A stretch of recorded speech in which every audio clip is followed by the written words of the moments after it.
Yebo yese linjani lapha elikhona salemukile uhlelo lethu dare Remachinda lapho ngabukhona tokutenda nerutsigiro ronyi ndimaita program yedu yende kumberi matisimbisa kubva tichitanga kusvika muzwara nasi takatanga tingoona vantu but uri tukaenda uko rango dare Remachinda rango dare Remachinda kuda kwerutsigiro ronyi tinokutenda ipapo mune yese pazvese ndokugamukichirai episode 20 ndo patiri nasi ndipo episode 20 totenda mvangeri makadi ai shumba kurize mvangeri nazo wakachena zvikonekera ndakamboenda miriri bwana nataka ukomenda set ndokomenda vaseti unenge wakachena zvizvo awatotenda mvangeri kuzenjera madzimai chete streets mochenjera maruva takanzi tivaone maruva ndozvavakaisirwa kuti tivaone tivayeve kambura mvangeri ndopisa maiwane kwakatara waregere zviro zvangu zvaregere wese shumba tinofara mvangeri murisei tinatiterekei tinotenda vari kutsikira rutsigiro rwavo rwukuwanda mapages edu ari kuwanda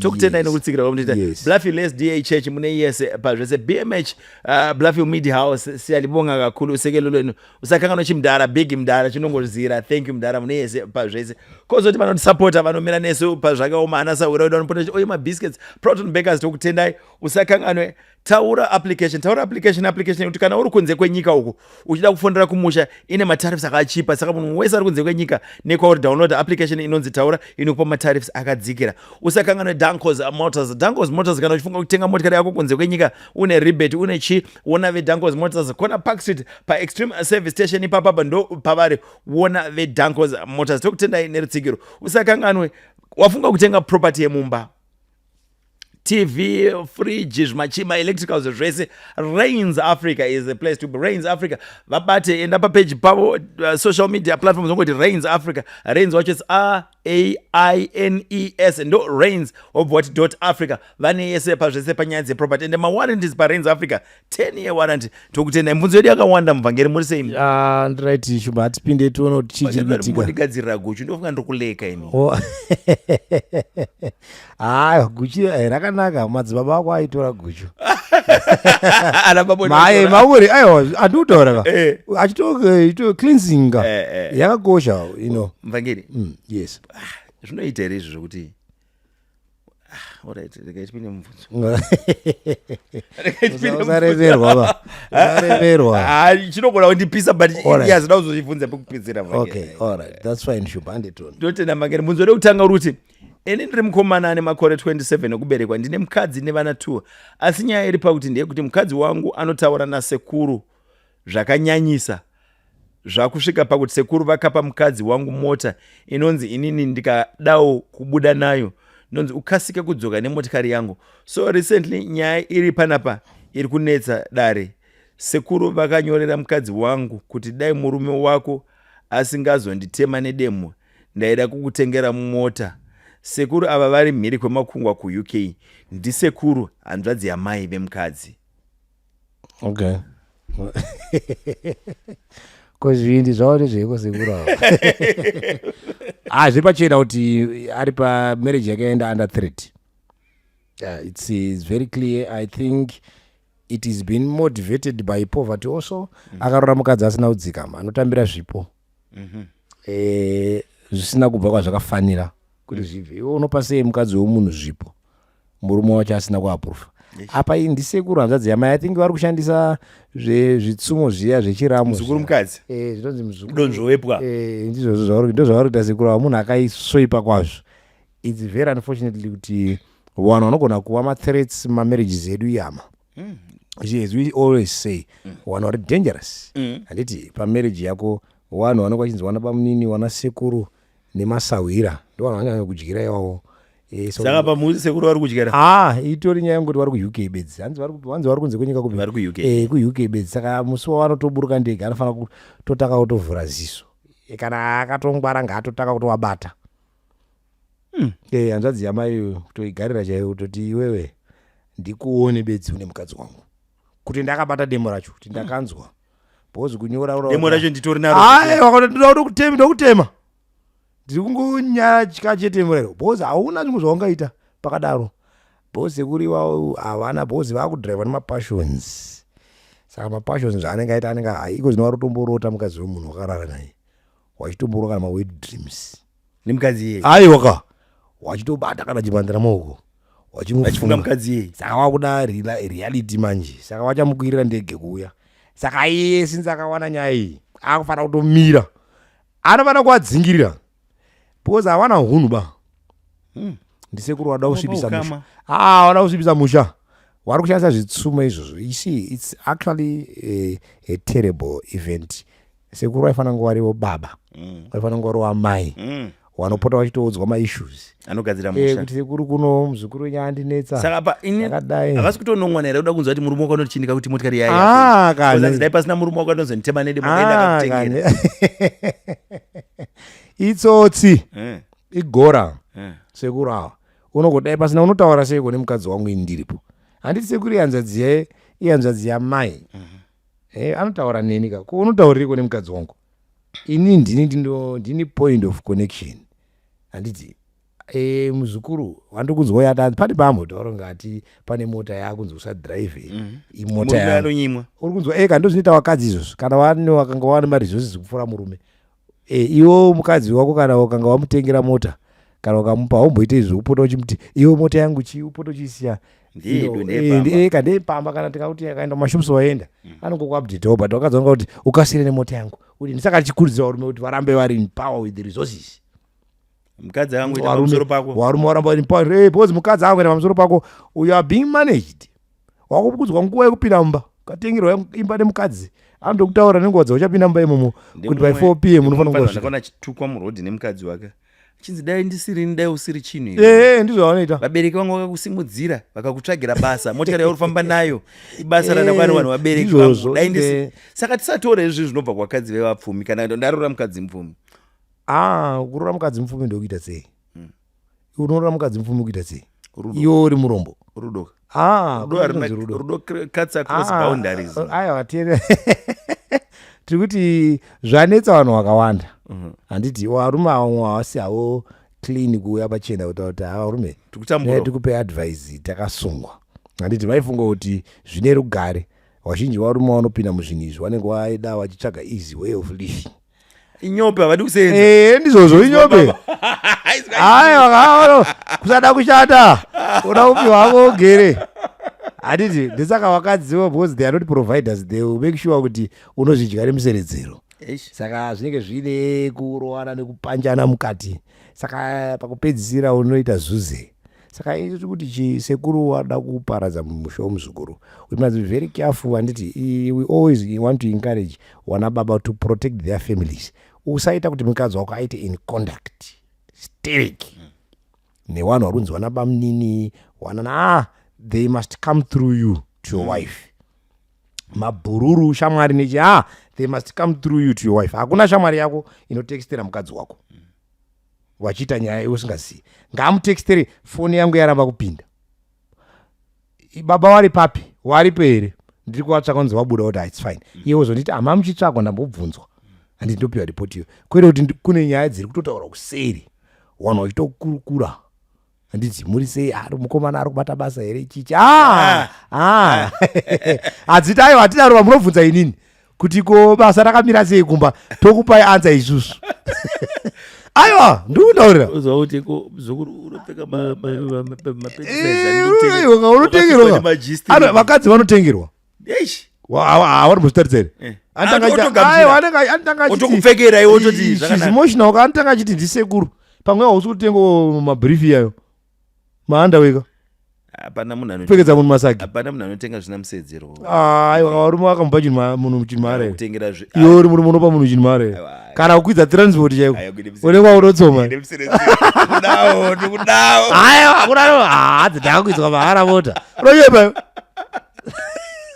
Tinotenda ivi saturi sekuru havana my intentions. Aiwa sekuru havasi right. You must be very careful. You need also to make sure that the man sekuru knows his position. Panyaya iyo. Thank you. Ngabude pachena. My brother. Kachanzi sekuru ba. Ngatombudira pachena. Aiwa kuti shamwari, wautoti shamwari. Shamwari. Pawakutsika vanopisa. Sekuru vari kukambura. Unogona kugara kuAmerica ione kusingaperi. Ku-UK ikoko. Otherwise Zimbabwe unogona kungapedzera kuiona musi wakapinda. Sekuru anobva emotional blackmail straight nemukadzi zora motikari yangu muri munyanditi chakati. Ngaatore mota yake. Achivava kumba ngaatore mota yake. Kana ngaatore mota yake. mira ita semurume tell your position. I think tiri kutaura tiri muground nyaya yeurombo even yatituma kuti tibvume kusasevarume aya kachirungu chinoti when poverty enters through the door, love will flee through the window. Saka we must always encourage men to make sure they are in touch and are providing for their families. No matter how tough is the situation, I understand there are issues of economy, there are issues of my jobs, but let's strive. And also make sure that you always tell a story to your wife every day. Detox mukadzi wako. Mazuva ese paunosvika pamba mutaurire, I'm trying. Ndiri kuzama. Mubvise zvimwe zviri kupinda because social media iri kuenda pressures ayo. Hama dziri kuenda pressures adzo. There are a lot of forces that are coming in. So make sure to every day paunoya ma devotions aunoita, you are detoxing. Ma conversation detoxa mukadzi wako. Aona kuti you are trying. I appreciate it. Unoziva wakaropafadzwa kana uine mukadzi. I appreciate your effort. Kuti aiwa don't worry husband. Aiwa zvinonaka. Ndiani asingade mashoko yayo. Kumba kandoko kune comfort yevarume. Ndiko kune comfort. Mabasa vakaoma. Kune vanhu vanongopopota. Kune vanhu vanongotsoma wachida kuita tarisa kuti waite nhasi wachitaura every detail but ukasvika kumba. That's where your happiness must also be born. So I understand kuti kana tikanga tadaro we shall have happy homes. Tinotenda. Tikudzoka nemwe mbunzo Dare Remachinda is our program.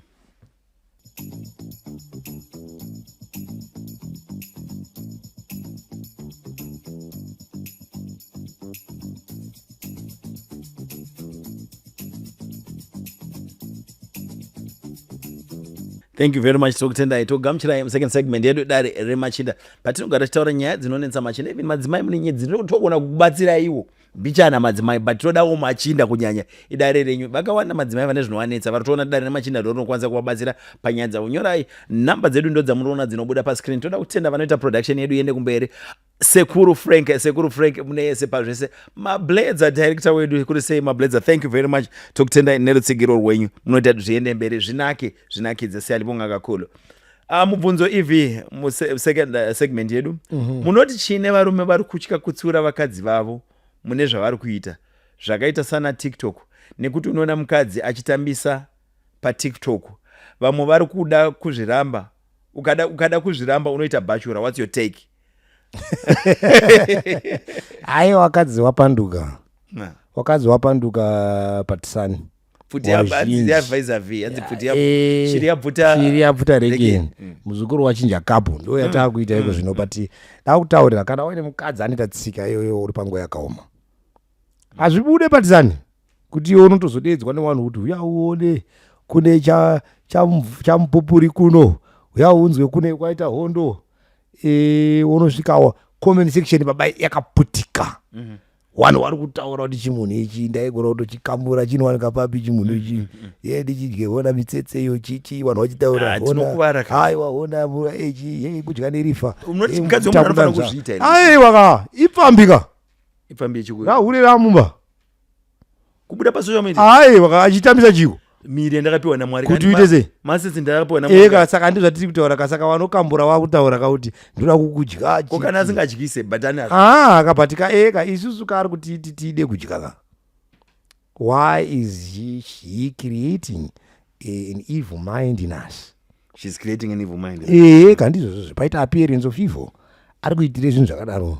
Iye achiti akarorwa. Pozvini zvine zvemurume wako bedzi. Vanhu vakukomenda nemitsetse isingafana kukomendwa.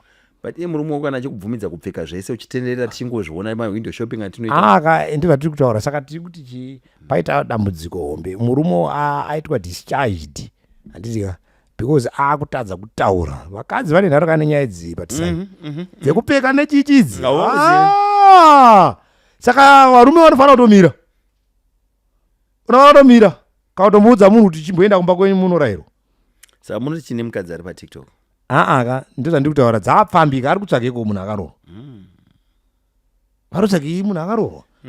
Achitambisa. Kuenda pa TikTok kwakaipa here? Madzimai edu vamwe vari pa TikTok vanoona zvavanoswera vachiona vachitsvaka zvavanotsvaga. Vakadzi vanofanira kungoenda for the sake of improving their home, their house and the family.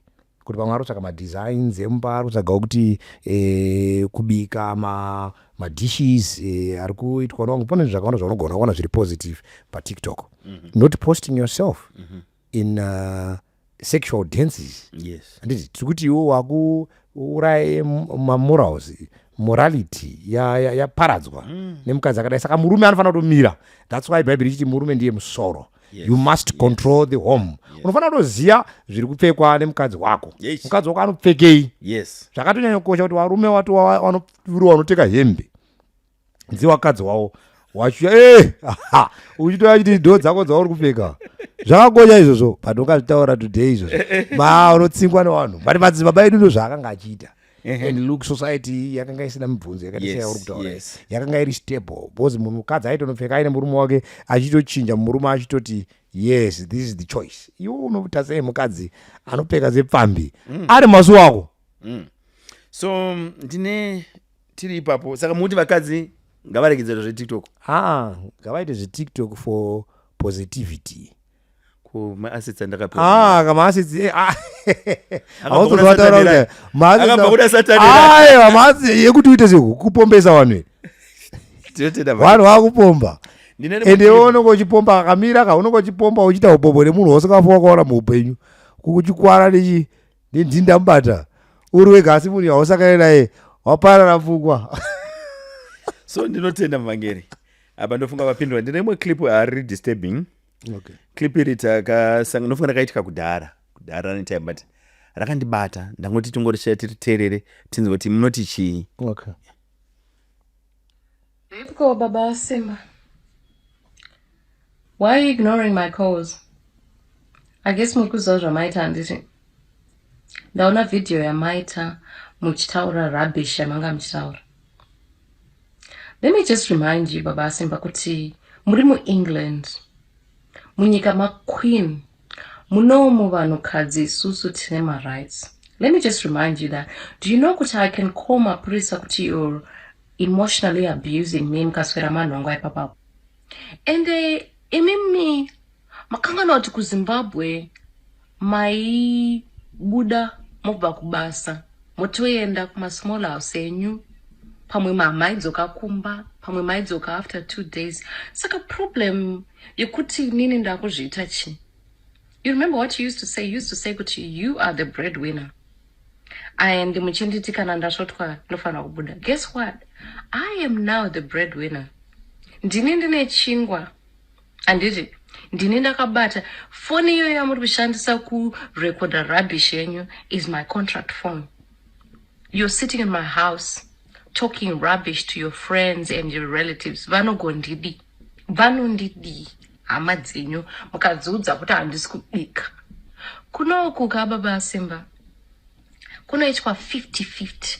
Muri kuzvinzwa? 50-50 ma-household chores. Saka kana inini ndatora nyama ndikaiburisa mufiriji ndikaiboilisa, iwewe chikanga nyama obika sadza wofidha vana semunhu asiri kuenda kubasa serova. So wakangana kuti kuZimbabwe ndindaitsvaira mba ndichibika uchiti ukabvisa ndoo yako yose yapo ndichitora ndoo yako ndichiwacha. Saka what is the problem? Why can't you do the same? I used to respect you because ndowanga ine chibanzi anditi. Right now ndini ndine chibanzi. You need to respect me. Ukunzwa Baba Simba? You need to respect me because upenyu hwako uri mumaoko angu. I can call immigration kutovaudza kuti wandinesa and vanoswera vakudzosera kuZimbabwe. Unoswera wavirirwa wakuZimbabwe. And paunodzokera kuZimbabwe, don't go to the house that I bought and unogara kumba kwamai vako kumfakosi. Because hauna pamuromo unotaurisa stereki. Ungataura nyaya kuti vana, I can afford any babysitter. I'm a nurse. I can afford any babysitter I mean. Ndakatokunzwirawo tsitsi ndaona nhamo yawanga wakuona ndakukunza wakuda kutotaura rubbish. You can't say anything to me. Urikuzvinzwa? The same thing you used to do kuZimbabwe is the same thing that I'm doing right now. Saka you need to give me the same respect and the same treatment yandaikupa. Azvinzwa? nasi ndoda wawana wabika, wachaira, wachaya hembe dzevana, waaina. Kana uine problem nazvo ka, ndiudze. I'll do you a favor. I'll make sure kuti wadzoserwa right back kuzim. Anditi. Saka, I hope we are clear. Dini breadwinner, treat me like your breadwinner.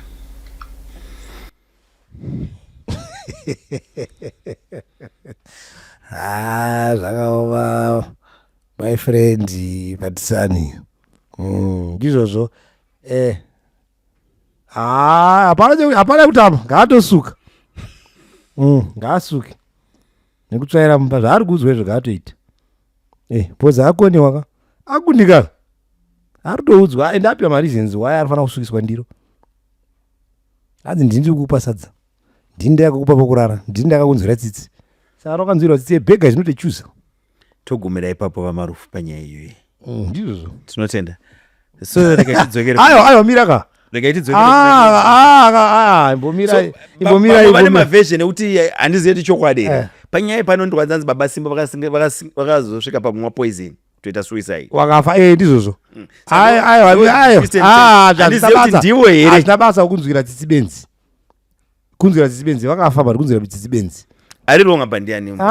Enzi wakati kuti murume mukadzi ari kutotaura zvechokwadi. Ndakutaura zvakonfirma zvatataura kuti murume ukanga wasiya mukadzi achingotanga kuwa provider, then you must meet the consequences. Because mukadzi ndiye ari kuprovider. Apa ndaona tichipiswa nevanhu minduro. Zvina basa. Tiri kutaura zviripo, ndizvo zvatachitaura. But now because mukadzi ari kutaura kuti imba yekuZimbabwe hanosagara muimba yangu. Izvozvi ndiri kukuchengeta. Ndiri kupa kurara. Saka suka ndiro. Kanga nyama. Handiti saka tiri kutanga tataura izvi bhozi dare ndere varume. Tiri kutaura nevarume kuti haikona kudaro ba. Handiti kana watopinda muposition iziya kuti wapinda zvokumwa poison yatova desperate move. Handiti yemunhu akundikana aita zvema emotions. Murume aifanira kutanga kutotsvaga plan B kuti panapa ndagara nebhinya mumba. Handiti rechikadzi. Ibhinya ine haana kurayirwa kamwana uyu. Handiri kumuona kuti mukadzi asina kurayirwa. Ende ipfamba ari kutoratidza kuti ada chihure futi mumba imomo. Hanzi inini waimbohurawo kumba saka uri kuZimbabwe nino ndakuboitawo. Handiti saka agara nebhinya pamba. Handiti saka murume aifanira kunge atoona kuti patoshata then ochitanga kuimprovise semunhu womurume. But unfortunately varume vazhinji because havanawo maadvisors ari good anova. Saka muri tisarore mukadzi anoprovide kudarika iwe. Unororerei? Unosvika sei ipapo? Pakasvika sei ipapo?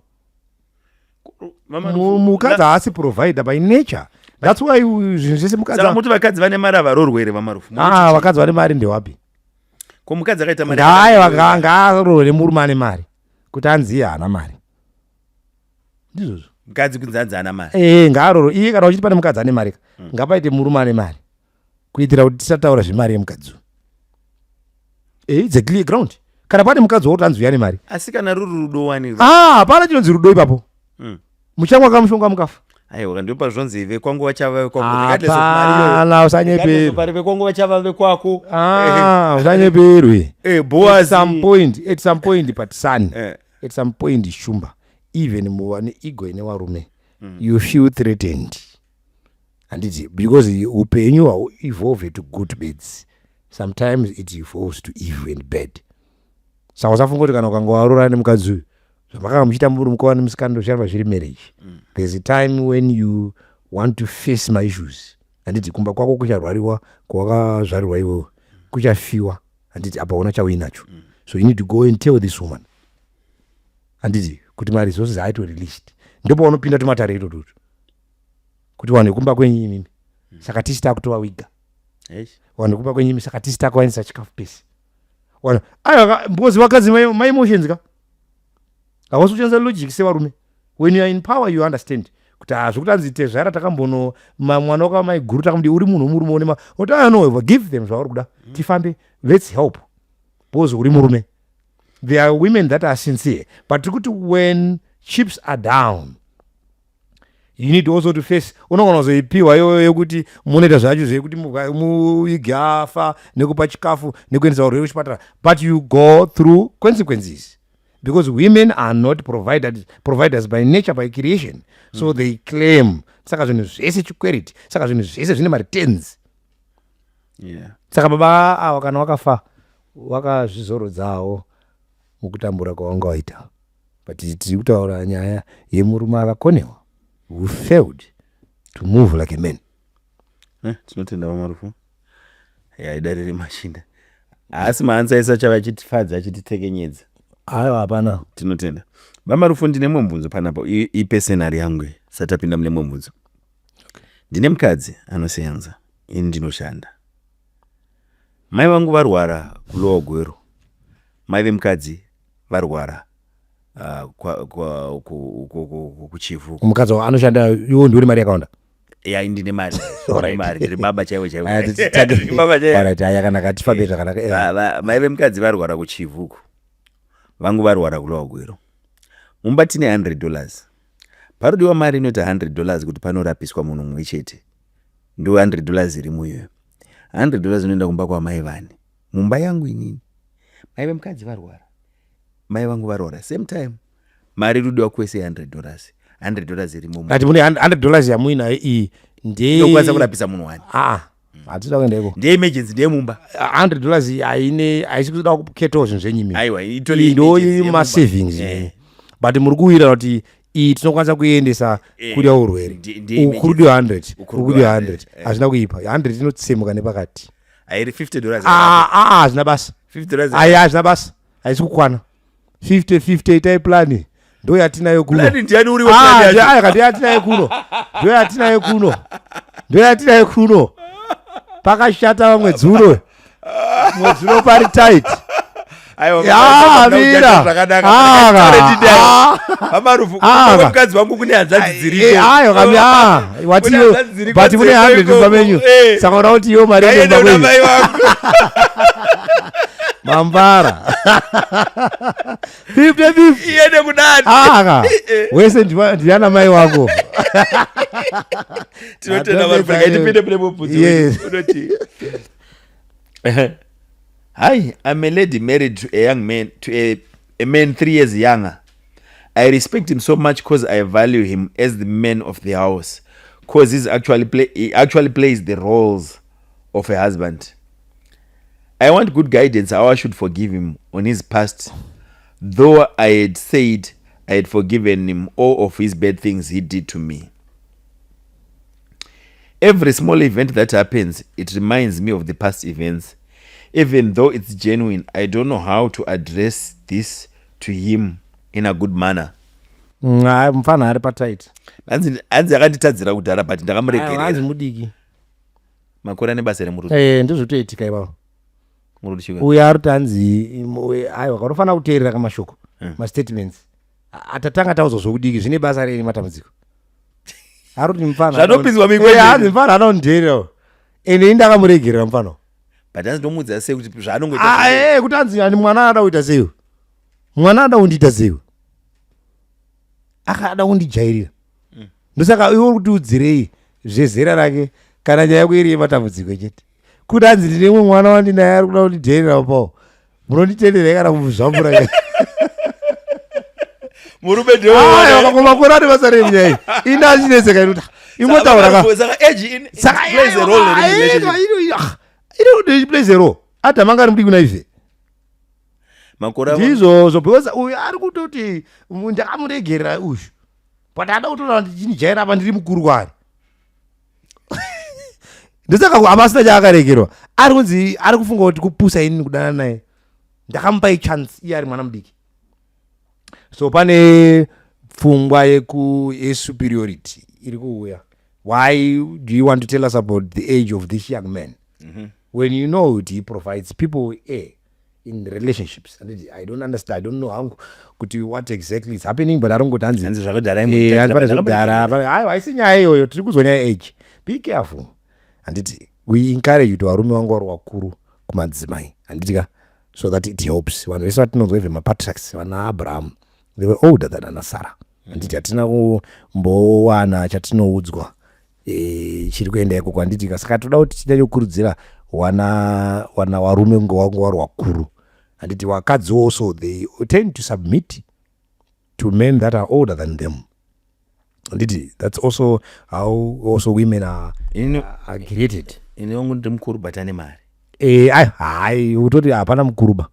Ndisaka kwakati wakanga wachitanzi wakati hanzi ane mari ndiye mukuru. Tinotenda vaitende pane utaupedza uri mudoko. Totenda vanotisupport paprogram pedu. Tinokutenda imwe yese pazvese taura application kuti kana uri kunze kwenyika Australia, UK, Canada kwese kwauri download application inokupa matariffs akadzikira kuti ufonere kuno kunze kuZimbabwe kuno kuAfrica inokudzikisira pazvese taura application. Download application yacho. Kozoti Dankos Motors wafunga kutenga motikari yako kunze kwenyika bata veDankos Motors vanotora ku B Forward inenge uri rebate uri civil servant kuti pauri kubvisirwa bye bata veDankos vanoita zvisvike mune zvakanaka. Dankos Motors iri kuwanika pa Extreme Service Station para Park Street pipe pakona ndo iri kuwanika iri tinokutenda neritsigiro usakangano BMH mune yese pa zvese siyalibonga kakulu. Rains Africa property yemumba ndo ana mazvikokota nokuti vanozvigona. Wafunga kutenga TV, radio, fridge, zvawangofunga zvemumba bata Rains Africa ndo vane top notch property yemumba plus ine warranty property yavo. Tinokutenda Marufu mubvunzo wedu wekupedzisira muzuva nhasi ndo sandaisa wangu wekupedzisira. Okay. I have a girl who I dated for 8 years. Then when I was about to marry her, I started seeing red flags. Like she got a job and she was not open with me, like how much she was earning. And after she lied to me, she was a virgin. So because we dated long time and we were close to marrying one another, I failed to control myself and I ended up sleeping together.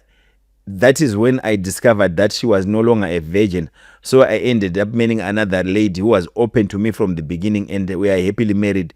But I still have a guilty conscience about that girl. But I divorced her before getting another girl and also notified her when I got married. Hapana zvakawana zvokunyepa zviri papo. Aona kutaka kuti nyepero tanzi ndakazomudya ndaurorora. 8 years baba. Degree here. Mutanguta zve diploma ne degree kuti vaka Muta muri mu diploma rakatakana ku A level. Paunopinda pa university. Makuru wachi pa PhD. 8 years. Uita nemunhu. Ora ndakazomudya ndauda unosvika kundikazoona kuti pane mumwe ari padhuze. Ukuona kuti zva muzi mu 8 years baba wadi ngwanzo rokukamburana. Saka uyo akandisaka urutora ati ndakaitozvita nekuseri chakatonga aneta. Saka tofana kudzidzisa vana vedu kudzidza kuvhara makumbo avo kana wapinda marelationships. Relationship azizvi. So unoti wapinda relationship. Andukona. Tibatsirei papa Marufu. Saka unotambiswa. And vanofana ane right yekuita guilty. Because akakanya munhu. Unoziva unoda nemunhu andanga ari musikana achinzi muri kuenda ere sister makombo. Unzi mother muri kuenda achingotera uri mufudzi wehwai. Mufudzi wehwai. Waidza kutsaungana mufudzi wehwai. Uchifudza munhu. Uchidya futi wai dzacho. Dzaungana uchidya uchikambura. Dzaungana uchikambura. Uchiweura uchidi makwai, uchiweura makwai. Uchibvisa makwai. Izvi zvakutanga kuti hanzi ndine guilt. You have right to have a guilt. Ayo ane right yekuva neguilt because akakanya munhu. Right, musikana uya maybe probably 8 years wasted. 8 years wasted. Apasina nomurora. Dzangu 8 years ndinotodzirora zvatodaro. Ndizvo. Unfortunately anga asiri mhandara. That's the very unfortunate part. Saka ana asiri mhandara sandira aitomudya. Because kwaivharwa nemhepo ichipinda. Saka tsindira mwena, achivhara mwena, mhepo irege kupinda. Makore masere kaya. Makore masere wachidiyawo, wachikambura wachinakirwa. Vana vemazuva vamarufu hanzi vanenge Mwari haarege kurowana wakadaro neshama. Hanzi apana vemazuva vanenge sadza reparufu. Unoita sei sadza reparufu? Wanzi unodya woenda. Paunodya uchagara. Kukambura woenda. Udya woenda sadza reparufu. Kana zvikuru unomwe kuti hazvina style harina kutengwa kandiremara. Saka tatichiita mubatsira sei vamarufu? Yeah, what he needs to do also is to make sure that I'm in contact with the lady and he finds a way to resolve any bitterness that is there. And it Oripa. No. Enga isiri mandara. Waida zvichiure zvichifambi. Marufu. Hapana chaanoripa ba. Because hapana asida yanga vane zvavakaita. Hapana chaanoripa chi iye aivhara makumbo anga akaudzana nizvozvo. Wabereki wake vakatozvinzi vanofana kutomhanyisana nemusikana kuti wakaidzidza kupitsika yakaora kudaro. Saka vanofana uya atoda kugadzira relationship. How are you doing? Chichichi, and say, I'm sorry. You know, I have a guilty for 8 years. I felt I wasted all of your time and value. I don't know what you're going through, but I've made peace with my God. I want also to have peace with men. And no, it's fine. I'm catching up and what. If there is Bible don't go to tsvagare nevanhu vose neutsvene pasina izvo hapana vachaona ishe. Handiti munhu ngaaenda agadzoka maneuyo waakatadzira nekuti ari kufila kuti akamutadzira. Tinotenda vaMarufu. Remachinda mubvunzo watiri kupinda nawo next week ndokuti vaMarufu, muBhaibheri panonzi confess your sins so that you be forgiven. Ndizvo ndinyatsotaura zvandakatadza.